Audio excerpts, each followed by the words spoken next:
नमस्कार, स्वागत आहे आपलं लेट्सअप मराठीमध्ये। भंडारा जिल्ह्यामध्ये सर्वत्र जिल्हा परिषदाच्या निवडणुकांची रणधुमाळी आहे।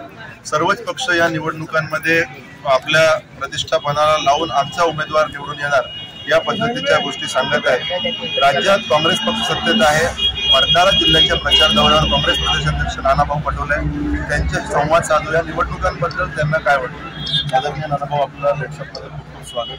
सर्वात आधी तर सांगा की आपण प्रदेशाध्यक्ष झाल्यानंतर जिल्हा परिषदेच्या निवडणुकीच्या निमित्तानं आपल्या जिल्ह्यात सर्वात मोठ्या निवडणुका होतात। राज्यात सत्तेत असलेला पक्ष म्हणून या निवडणुकांकडे तुम्ही कसं बघता? बघा, महाराष्ट्रात महाविकास आघाडीचं सरकार आहे आणि महाविकास आघाडीतले सगळे पक्ष स्वबळावर लढतात आहे। सगळे पक्ष आपल्या आपल्या भूमिका मांडतात आहे। पण भंडारा गोंदिया दोन्ही जिल्ह्यामध्ये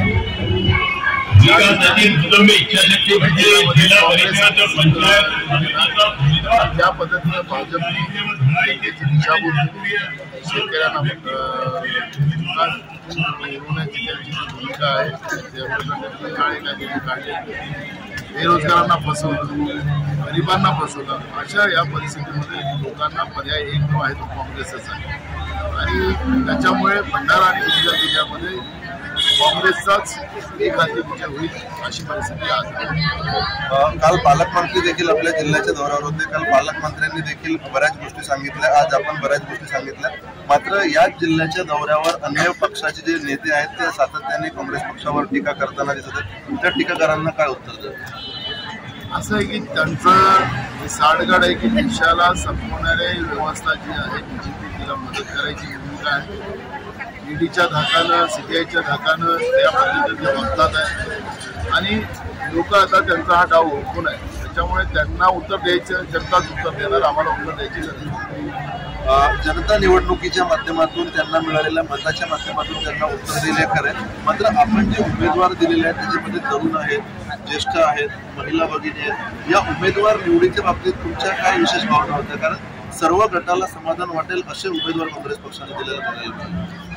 बघा, कसं आहे की साकोली विधानसभा आता जी आहे ही महाराष्ट्राच्या नकाशावरच नसतं, देशाच्या नकाशावर इथली राजकीय इच्छाशक्ती आणि राजकीय नेतृत्व हे आता सगळ्यांनाच राज्याला कळलेलं आहे।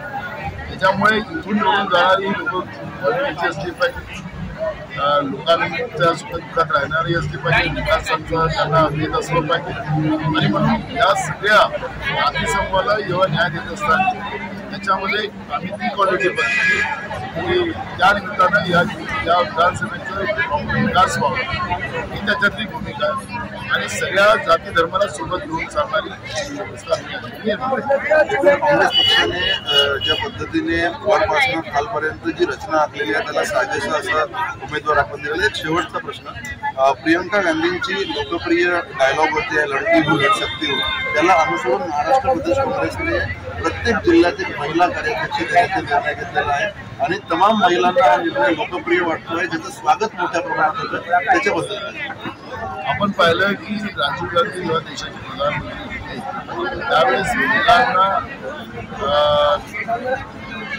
लोकल बॉडीज म्हणजे स्थानिक स्वराज्य संस्थांमध्ये त्यांना 50% वाटा देण्याचा निर्णय राजीव गांधींनी केला। पण संघटनात्मक भूमिका आपण पाहिल्या पक्षांच्या त्याच्यामध्ये महिलांचा वाटा नाही आणि म्हणून मी स्वतः निर्णय असा केला की काही ठिकाणी महिला अध्यक्ष करायच्या आणि जिथं